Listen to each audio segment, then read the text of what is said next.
Hey, welcome everybody once again to another episode of There's Just Something About Kansas City.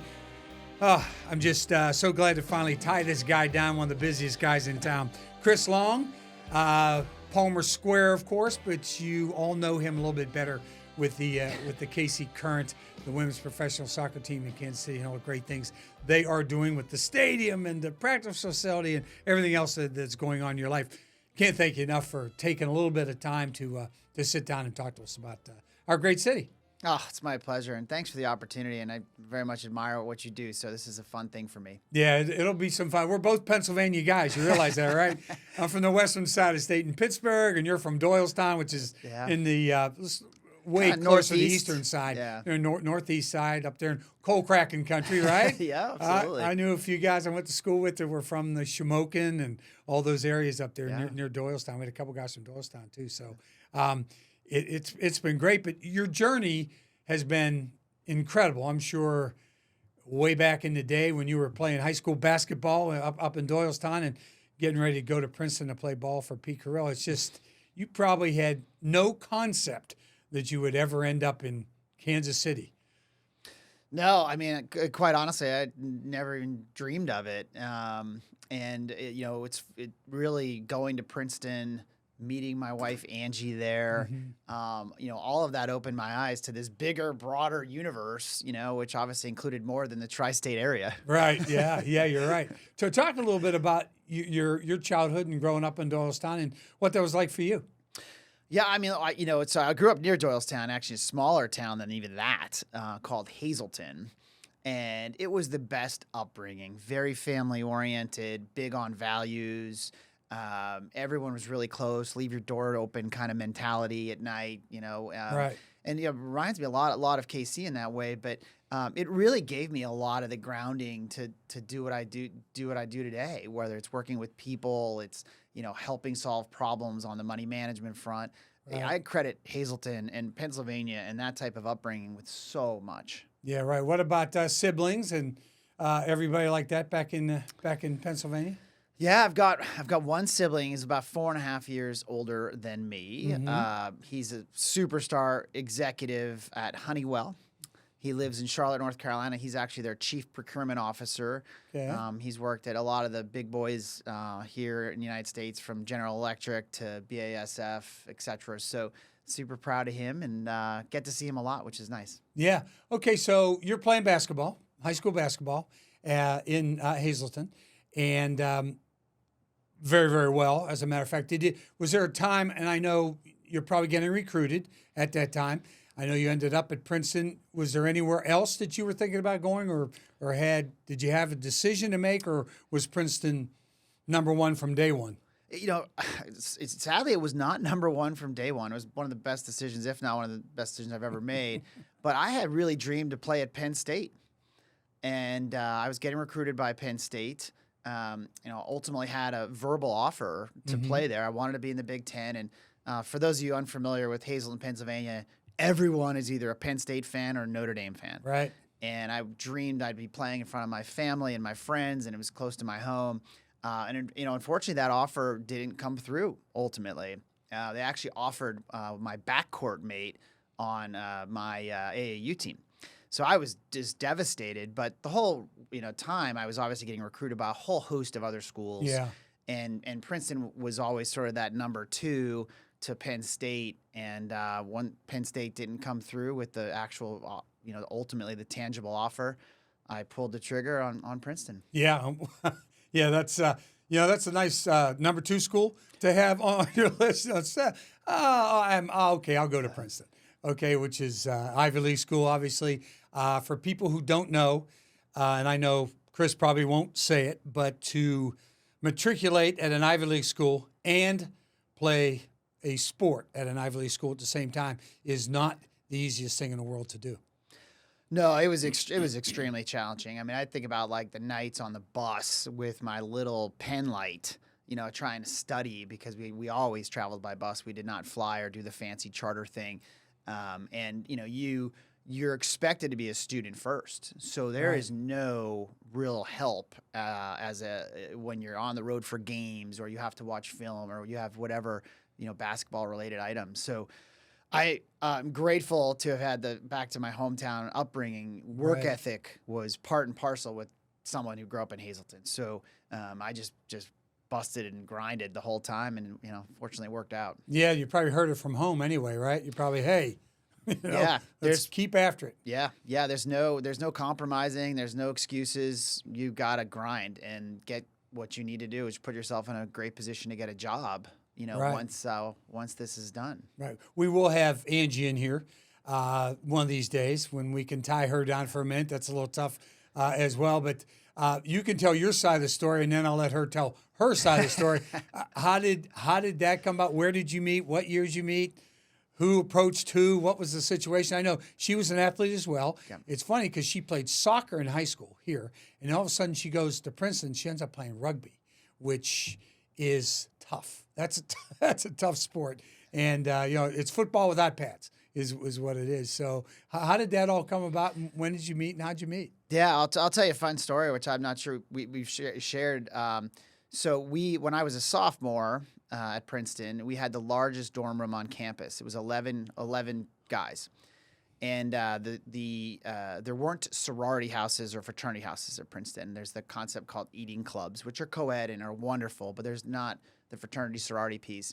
And so the largest room on campus got to host the sorority parties when they would get together. And so we happened to host a Pi Phi event.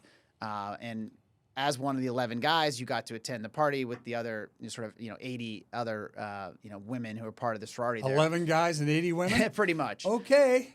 Odds is so just I actually spotted better. Angie at that party, Okay. but didn't get a chance to meet her. But I still have that distinct vision in mind. And ultimately, how we met, though, was a little bit less fancy. We met in a corporate finance class. She came, sat next to me, ended up talking. As now we're geeks in the finance world. Obviously, we were doing problem sets to start. That's how we got to know each other. We were just friends. Wow. And then we had our first date on Palmer Square. Which is Winberries. I understand. Yes. And from there, we just got married 2 years after Princeton. So we've been, we're going on our 25th this year. Oh, wow. That's awesome. So, and then you were both in the same area of study, right? So like you said, you could get together and sort of collaborate on your studies as well. So that was a bonus too, because, somebody wasn't going to do something and somebody else was going to do something else. And then at the end, I know Princeton graduates are pretty motivated, to do what they want to do. This was that was a match made in heaven, kid. That's what it was. Yeah, I tell people all the time, we've pretty much worked together forever. Because, even dating back to 1995, doing problem sets, in Fisher Hall at Princeton University. Fast forward to today, we're still doing the same things. It's just maybe broadened a little bit.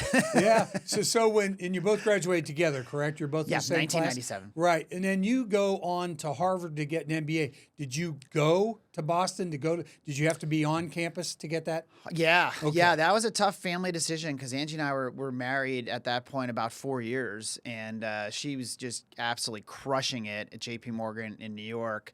And I made the decision that I wanted to do business school. And so that wasn't competitive or anything. She's crushing it on Wall Street, and you're going, I better go back and get an MBA if I want to catch up here. Yeah, exactly, right? Got it. It's always leveling up. But so we actually had two apartments. We had an apartment in New York and an apartment in Boston. Wow. And I attended Harvard. Attended Harvard full time. But I flew over 70 sometimes in 2 years. Just classes, make sure and be there, obviously get to know people, take full advantage of the experience. But then the moment I could get back to New York, take the shuttle. Exactly right. I took that shuttle out of LaGuardia over and over and over again. Yeah, right. So that was tough too. So your first experience with Kansas City, then I'm thinking, was back in college. You obviously came here to visit. You also had to ask someone for permission at that time as well. Were you getting any inkling at that point that maybe we will end up back here somehow? I'll not tell you, immediately at that point. I don't know immediately, but I do know I loved it. I remember, coming here and just absolutely feeling at home. Traffic. The people, I know, especially leaving, living in New York City, and then all of a sudden, kind of transport yourself to Kansas City. It's a totally different experience in a lot of ways. But, I can remember going to Margaritas down on Southwest Boulevard with their parents. I remember going to listen to Sonny Kinner, who, since obviously passed away, but an amazing jazz singer. I can remember, the early days of, Boulevard Wheat, like just a lot of like really fun memories. But at the end of the day, it was the people. And fast forward a little bit, and I can tell you, really, the catalyst to get us to move here was having our first child. Yeah, I was going to say raising a kid in that environment, it's tough. I'm not sure where you're living, maybe downtown Manhattan, close to Wall Street, but you're in a high rise. You've got to take the elevator, get the kid to go to school or whatever. I can't imagine. I can't imagine raising a family. God bless the people that do, because a lot of people do, but I couldn't imagine trying to raise a family in that environment. For us, I mean, it boiled down to not having family right nearby, so maybe less the environment and more the fact that I think, Angie in particular wanted to be near her mom as we raised kids, and we wanted to have family. And, obviously Angie grew up here, loves the Midwest, and has tons and tons of cousins, and it's just a really nice sort of values-based environment. So that was it. I mean, that was the clincher. We moved. Yeah. So your adventure before you decide to move with the child, work for J.P. Morgan. Okay, Chase. What kind of experience was that for you? And I know you're on Wall Street and the get up and go, and it's 4 a.m. or 5 a.m. until 8 or 9 at night, day in, day out. What was that? What was that experience like for you for both of you to be on Wall Street during that time? Oh, I mean, you think about it. You're 22 years old, and you're in a job where you can have as much responsibility as you can handle based on your aptitude and your work ethic. Right. So it's a dream come true. And obviously the hours. I mean, there were many nights I slept under my desk. My gosh, worked 7 days a week nonstop, but I wouldn't trade it for anything. I mean, it gave me so much confidence. It gave me a base of skills. It made me realize the different aspects of sort of how corporate America works. So J.P. Morgan was really, really, I mean, for me, the best base. And I know Angie would say the same thing. So when you first moved back, did you already have Palmer Square? No. Okay, so you came back with J.P. Morgan to work out of here? Yeah. Okay. So no, my path actually, I worked at J.P. Morgan Investment Banking, doing mergers and acquisitions and leverage finance. I left there to then join a client of J.P. Morgan's, Thomas Lee, one of the oldest private equity firms in the world. And I did that, went to business school at Harvard. When I came back, I went to a place called Sandell for a brief period doing hedge fund investing. Then we moved to Kansas City. Okay. So I was already well past my days with J.P. Morgan. In Kansas City, I actually wanted to start Palmer Square when I first moved here, which was 2006. Palmer Square being my now firm I run. Right. But didn't know anybody. Didn't have any way of getting clients. I knew the investment side super well, but just you can't run a money management firm without having money to manage. Right. So I took a few years, and when the financial crisis came, I said, that's it. That's the best time ever to start a firm. Everything's distressed. People are nervous. That was 2008. 2008. And so started on the April of 2009. Right when things started to sort of turn back around. And Palmer Square, of course, for people who don't know, who have not been to Princeton, New Jersey, Palmer Square is a landmark area of Princeton, New Jersey, and you named it after, and I know you love your alma mater. I know both of you give back tremendously and go back and help, and you're mentors for a lot of Princeton grads. But the Palmer Square was that, who came up with the name? Yeah, I will take credit for that. I will be asking Angie, remember? Yeah, okay. It's a fun story because I looked, and it was such an amazing experience for Angie and me to be at Princeton. And then of course we had our first date on Palmer Square. But the way it started was I just looked for what name did the school not trademark. So what did what did Princeton University not trademark? And Palmer Square was not trademarked. So we immediately pounced on that, trademarked it domestically, internationally, and off we go. So it actually worked out that really that was a special place for us, but it was also something that we could use as a name for a business. Yeah, right. And that just goes back to your roots there too, and that keeps that solidified. So you do that. You come here a couple years later. You get here in 06, 2008. You do Palmer Square, and it has just skyrocketed here for you to be able to do the things that you now do in Kansas City, which I find just fascinating for someone from outside the area. And I know Angie was from here. But when did the idea, and I think I sort of know the story about the 2015, the FIFA World Cup, Women's World Cup in France. But was there any idea in your mind that what else can we do here? We're doing so well and gaining clientele, and we're doing really well in business. What else can we do? Was that in the back of your mind? Let's give back. Let's do something and have fun at the same time. Yeah, no, the whole time we've been here, we've had that mindset of what more can we do. So even though Palmer Square was growing, it obviously is a passion of ours, requires a lot of time.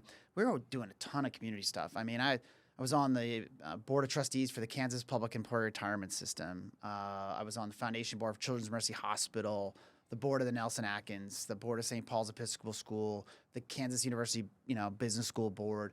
I mean, I spent a lot. I was the treasurer for the city of Mission Hills. I mean, anything I could do to get involved where I knew I was giving back, I was doing. And Angie was doing the same thing. Right. So when soccer came about, it was really the first part of it was seeing it through our daughter's eyes and realizing the power of these women and what they were doing and how they were doing it on a global stage. So it kind of advanced our thinking about how we can give back to the community. It's my daughter, Mary. Who will go to Duke on a soccer scholarship. So, yeah, okay. Yep. So it kind of advanced from there. But no, the community has always been at the heart of being in Kansas City. I don't think you could do it any other way because that's just how people, that's just part of the DNA here is if you're going to be here, you're contributing more than just your everyday job. Yeah, sure. And so sporting is up and running at that period of time. Yeah. So you probably, we're out there at some of the games. And then you go to France for the Women's World Cup, and you're there with the family. And give me your touchdown in France. You start to go to games, and well, what was the germination of that dream, or who turned to who and said, maybe we should? We don't have one of these in Kansas City. Yeah, well, so Mary, back to the Duke soccer player, soon to be Duke soccer player, she got invited to play on a Super Cup team. So the reason we were there was actually the World Cup secondarily. It was Mary's Super Cup primary. Wow. And the Super Cup team was from the Midwest, and they traveled all around Paris, France, playing neighborhood teams. Oh, wow. Incredible, right? 13-year-old playing in all these neighborhoods. Yes. And so, in a soccer-crazy country, Europe itself, and a lot of countries are more soccer-crazed than we are. Yeah. We are becoming more soccer-crazed, and 2026 is going to help. But for her to go around and just see the passion. And French granddaughters cheering for their grandfathers cheering for their granddaughters. And I mean, just, afterwards, the community would bring out a barbecue so that the two teams would then have a meal together. I mean, it was really special. The last thing Mary wanted was barbecue. Wait a minute, I'm from Kansas City. Yeah. Well, barbecue, I'm using that I know what more, you mean. Colloquially. But so we, and then at night we'd go to games. And so how it evolved from there really was Angie and I we just saw what was going on and really figured out okay, you overlay what we see here with Kansas City, which is already a soccer-crazed market, and we knew it would work. So it was just a matter then of how to execute between point A and point B to make sure that Kansas City would get its hat in the ring. Yeah, right. It's not that easy just to go, and get a team on a professional basis, as you know. Right. Whether you see that with the NHL, the NBA, the WNBA, it's hard. So we had to be really precise about those steps. But yeah, I mean, everything leaving. For us, there was just massive green lights everywhere. Yeah. As far as we need to do this. And I think one of the other things that sort of I won't even say tip the scales because you already had this in your mind was then to flash back and you're watching TV coverage and all of a sudden you're over there watching TV coverage and they flash up. They flash up the P&L. I mean, from back in Kansas and that was City. a key data point for us as far as just it's almost like you sort of light a fire in your sort of desire to do something, right? Well, that was part of the the fire was seeing our beloved Power and Light going crazy and illustrating the fanfare that we have in our hometown for the women's national team. So what about a team that is ours in our city? Right. Okay, so you come back, that's 2015. You come back, and like you said, it's not easy to just, okay, can we have one?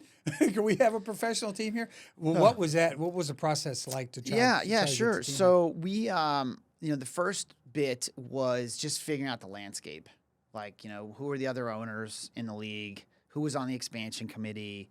What was the then commissioner looking for? Who do we need to talk to here locally to make sure we're not stepping on anyone's toes? We're doing this as a community move. Right. We spent a little bit of time researching all that. We then figured that part out, and then before we started contacting people, we started looking at, well, what does the financial model look like? Is this something that we could do just like we've done Palmer Square? Build it, make it a benchmark for everybody else, really set the bar high. Took time, did that, and obviously that we're really good at. That's kind of honestly something I think has been a competitive advantage for us, is the ability to look at risk and return better than others From a business model. From a business model perspective. Did that, and when one and two were done, we started making calls. And I tell this story, one of the first calls he made was Grant Wall. Yeah. Because he's just absolute superstar in every respect of the word, and he knew the soccer ecosystem, he knew the people, and so that was our launching point, was let's confirm everything we're thinking with Grant and then go. Yeah, Grant's a tremendous source. Talk a little about the impact Grant and Eric Wall have had on your decision and how you have approached this. Oh, well, I mean, from a perspective, Grant, he was literally the first call we made to effectively, honestly, give us confidence in the approach we were about to take, as far as who we were going to contact, how we were going to contact them, as well as the financial modeling too. He knows the soccer ecosystem, as good or better than anyone, having been the main storyteller for a long, long time around the sport. So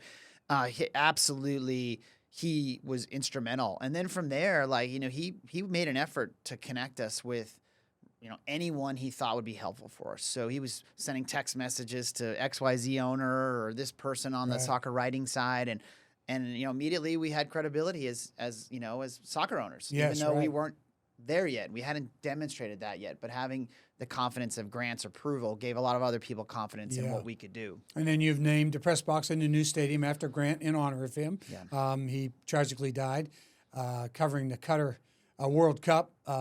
That was tragic, and of course Eric is probably very near and dear to your heart as well. Yeah, it was really special to have Eric there, and Celine, was a classmate of ours at Princeton, as well, and just to be able to celebrate them is really, at the end of the day, I feel like the Wall family will be part of the Kansas City Current's journey forever. Whatever events there, whatever concert, whatever we are doing in that stadium, that Grant Wall plaque, which is big and beautiful, will always be right there with us. Always be there. I think that's wonderful. Yes. And so you needed a team, and a team came up. Yes. For you to it was a Utah franchise, and they sort of said, "Hey, we're done, and would you like to buy our franchise?" How'd that come about? Yeah. The Utah owner, who also owned the MLS team, a USL team, owned the stadium, and of course the NWSL team, ran into a lot of trouble, which listeners could go read about. I don't need to describe it. Yeah. And the various leagues decided that owner needed to sell. Yeah. And move on. They needed to divest themselves. And obviously with an existing team there, it for us, we would it would have to be a very quick move. The reality is we weren't talking about doing something like that. We were negotiating for a pure expansion, right? Where we would be able to take our time. We might have a year or 2 years before the market gets activated. Instead, we had 42 days until the draft. No team, no people, no website, no brand. We didn't have anything. Just a vision and financial modeling, and that was kind of it. But we really felt, even though it was also in the heart of the pandemic, December 2020, that if we didn't take that risk, we might not get a team here. Right, for a while. For a while, you know, and I see it now in the expansion. I'm on the expansion committee for the NWSL, and there's 40 cities that want a team. Right. It is so competitive. You know, the game is on such a steep trajectory. So I'm so thankful we had the confidence to kind of jump in without really the experience level back then. Yeah, right. You had to put together, general manager, front office, coaching staff, coaches and coaching staff. Find out where are our players? Where are we gonna play? Where are we gonna play? Yes. How do we sell tickets? Yes. How do we? Well, you hit 42 days. That was incredible. Yeah, it was insane. Ludicrous speed and honestly uncomfortable for us. Yeah, really. 7 days a week, every minute. It was really a very challenging period. Yeah, right. Even merchandising, Angie tells the story of me carrying boxes to the warehouse of, our first pieces of merchandise to stock the warehouse. Yeah. I never thought I would, be spending my Saturday mornings stocking warehouses. Yeah. But that's what I was doing. There you are. You're back. You're back up there in Hazleton. There you are. Exactly. Always get back to Pennsylvania. Back to that work ethic. Yeah, you got it. But so all of a sudden, now you have a team, and now you're going to field a team because you're going to have to field it in that calendar year. Now you have to find a place to play, and that became an issue, right? That became a pretty big issue. Yeah, it was a really big problem. We had talked to Sporting about using Children's Mercy Park. It was during the pandemic. They had their Team 2 still playing there. And, they just felt uncomfortable with that environment and having another team kind of come in. More people. Yeah, exactly. Right. Mm-hmm. Which we totally understand, totally get. And but the reality is we needed to play on grass, and we needed to have 10,000 seats. That was in our agreement. That's part of the NWSL today is you have to play on grass and you have to have, unless there's a couple circumstances that are grandfathered. But nonetheless, we happen to be really good friends with Mark Brandmeier, whom I'm not sure you know. But Mark Brandmeier is the owner of the Kansas City Monarchs. Yes. And we called Mark, and Mark said, "Hey, you could use our ballpark." And we're like, okay, let's figure it out. And it required a lot. Wasn't ideal. It's baseball stadium, obviously, but it was a place to play to put your team. Yeah, and I credit Mark with not even blinking. He gave us an answer within 24 hours. We had to move out the pitcher's mound. We had to put in lights. We had to put cement. We had to retrofit locker rooms because obviously you're bringing a female team into. Right. There weren't female bathrooms. There wasn't. Right. So we had to do all that stuff, and he stood by as an incredible partner, and he knew that would be kind of a temporary situation, and yet he still, treated us like royalty there. Right. So, whose brainchild was? Well, we can't share. Nobody's going to share with us, at least at the moment. Why share?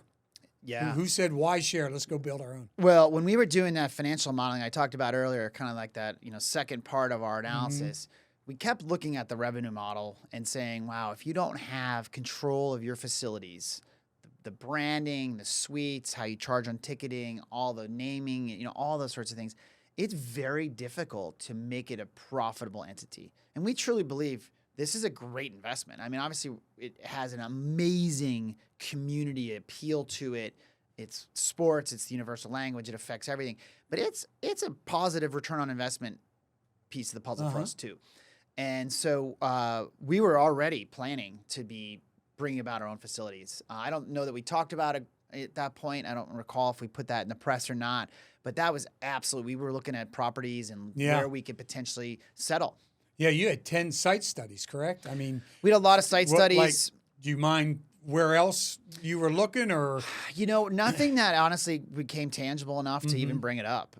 When we were Gib Kerr, I don't know if you know Gib Kerr at all, but Gib is a long-time downtown expert, aficionado. He showed us the Berkeley Riverfront site, and from that moment, it was done.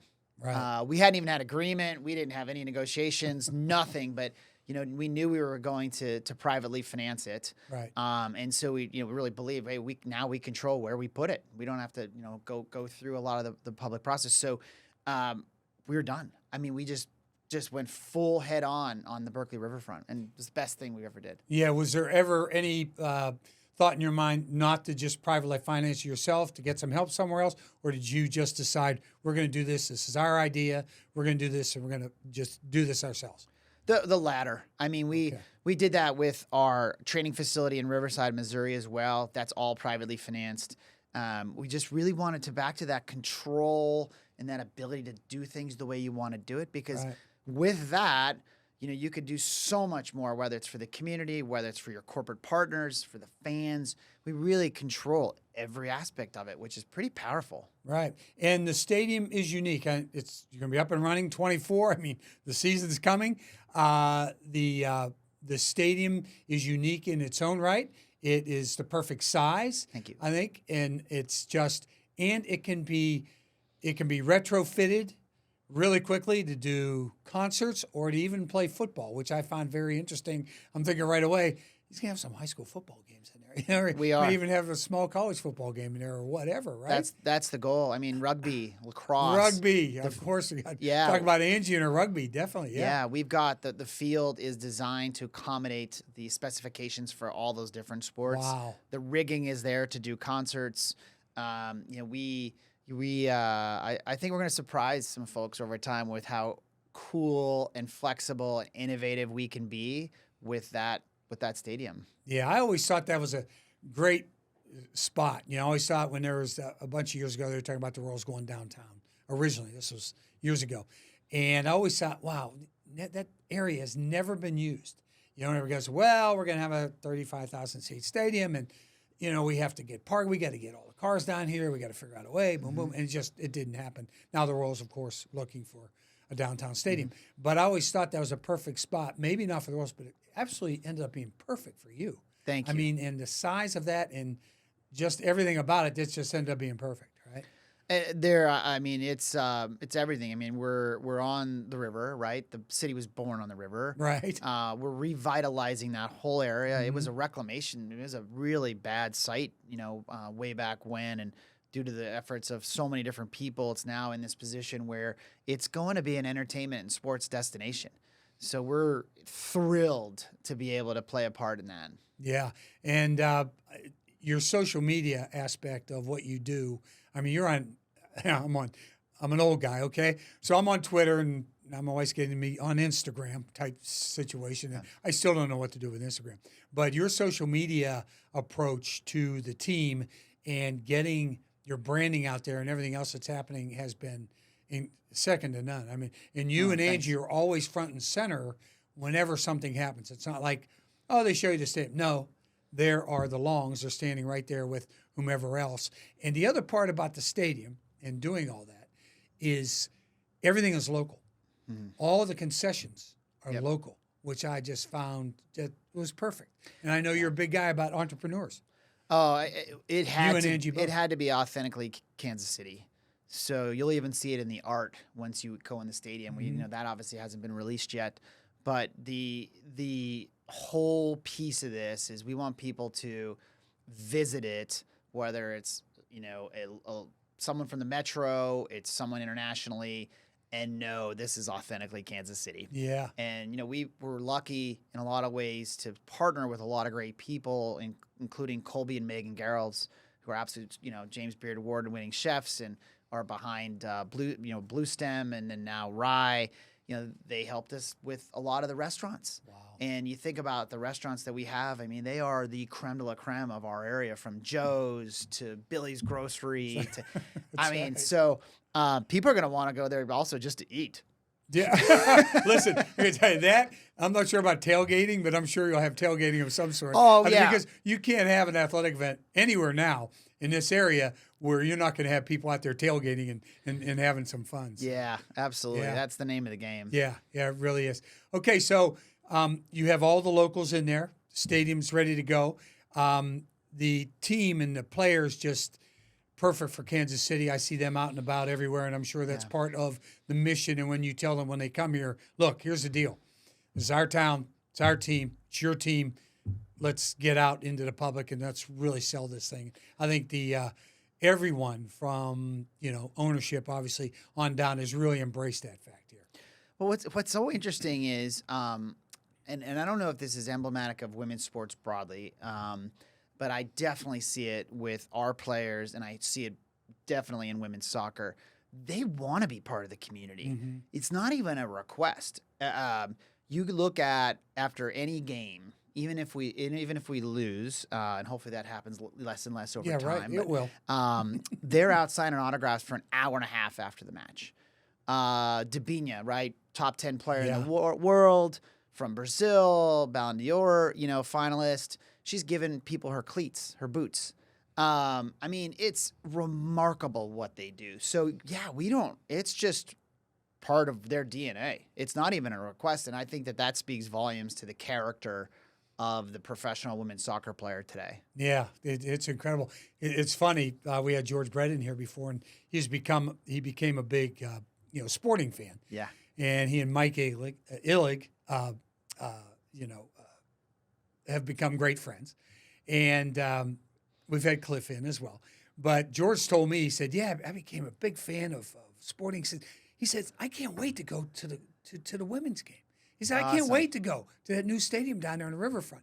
And I said, "Well, I'll talk to Chris about it. Maybe we can get you in on opening day or something, George, and see what happens." He knows he's got an open invite. He's the best. Yeah, I know. We talked about it recently when we were out at the Kaufman for oh my gosh, for I'm blanking on in the event, but in the event, we hope he'll be there right side by side with us. He will. He's a legend. He will, and he loves. He's America's guest, so just invite him up. If you have, a beer or two, George will just be right there. Fully stocked. Just tell him not to take his shirt off again, okay, like he did after the MLS game. We'll be fine. Let's talk a little bit more about the family and about the kids, and we'll talk a little bit about Kansas City. Abby is going to Yale. Yes. Correct. And she's going on. She's going to play lacrosse and she's going to play basketball. Oh, I'm sorry. She's going to play basketball. Yeah. Okay, but she was a lacrosse player too, right? She plays lacrosse, and she also is a state champion in tennis. In tennis, she won the state championship this year in tennis. So she decided to go and play basketball. Do basketball. Yeah. Okay, that's her sport. It's one sport's a full-time job. I don't know. See if she could fit in a she's second. Going to Yale. That's a full-time. And then Mary is going to Duke. Yes. Which is Ivy League-esque. And she will be a soccer player there, so she's So that's exciting for you to have any Princetonians in that group, or there's two boys left, our 15 and 13-year-old, and I think I'm just so proud of them. What are the boys like? Oh gosh, our 15-year-old. Christopher is, old beyond his age. He's so articulate. You talked about entrepreneurship on this program a bunch.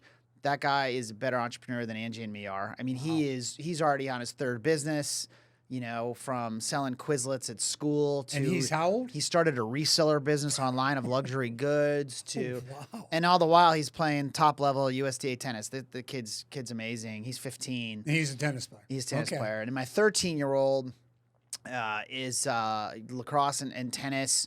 Youngest child.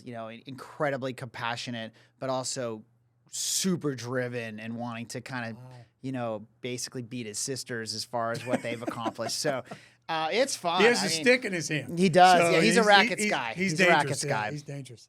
Yeah. So they're all probably headed that way. They give you any indication what they want to do, or where they want to be like dad and mom, or they want to strike out on their own. And yeah, I think across all four of them, they like the finance and sports combination. The finance ones of late, they're starting to figure out what Palmer Square does and how powerful capital markets are and money management. I said, but I will say, sports has been one of the biggest family binds we've ever had. Right. Everything shuts down when the Kansas City Current plays. The kids want to get out there early.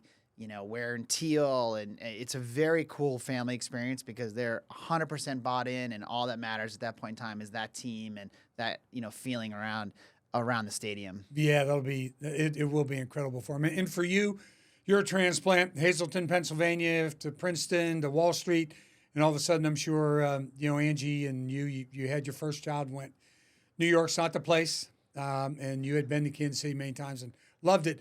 What is it about Kansas City? As we always say, there's just something about KC. I love the fact. I mean, this is, I think, summarizes it. I'm stealing this from somebody, but how many places do you see so many people walking around with the city name on their T-shirt? KC or obviously the beloved Charlie Hustle heart, or just anything Kansas City, and you see it and people are passionate about it. I would say the same thing for when we travel. We're always traveling for a variety of reasons, and we will have Kansas City gear on or Kansas City Current gear on, and immediately people will come up, and it is as friendly as possible as if you have this friend you've had for 5 decades. Sure. That's Kansas City. It's this just belief of, we belong and we're in a city that is so special. And you've known that for a long time, and I have too, because you travel back and forth. You're with Angie, and you're back and forth, and I've been here since '81. The transition from the Royals in 2014, then 15, and then all of a sudden Patrick Mahomes, then all of a sudden the draft, then coming up, all of a sudden you see Kansas City's name attached to the 2026 World Cup. Yeah.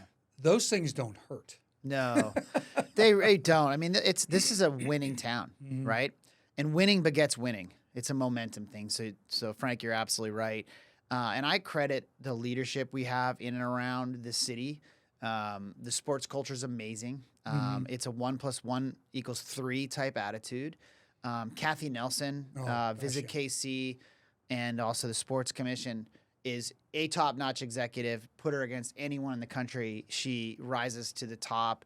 And then obviously on the political side, I think we've had some amazing leaders. Mayor Q, unreal. I love what our city manager's doing. I mean, I look on the Kansas side, same thing. I'm very proud to be here and associate with these different layers of leaders because everyone has the same goal in mind. Right. They want this city to continue our current trajectory. Right, and people don't realize how hard it is to have two cities so close together. You have Kansas City, Kansas, which a lot of people back east thinks that's where we are because we have Kansas City as our name, and then of course Kansas City, Missouri. And trying to get the whole metro on one page is not the easiest thing in the world to do, but they're doing the best they can do. They are. Yeah, at this point, I think it is incredible too. So I can't thank you enough for coming. I know how busy you are. I know you are getting ready for a season and opening a stadium and teams.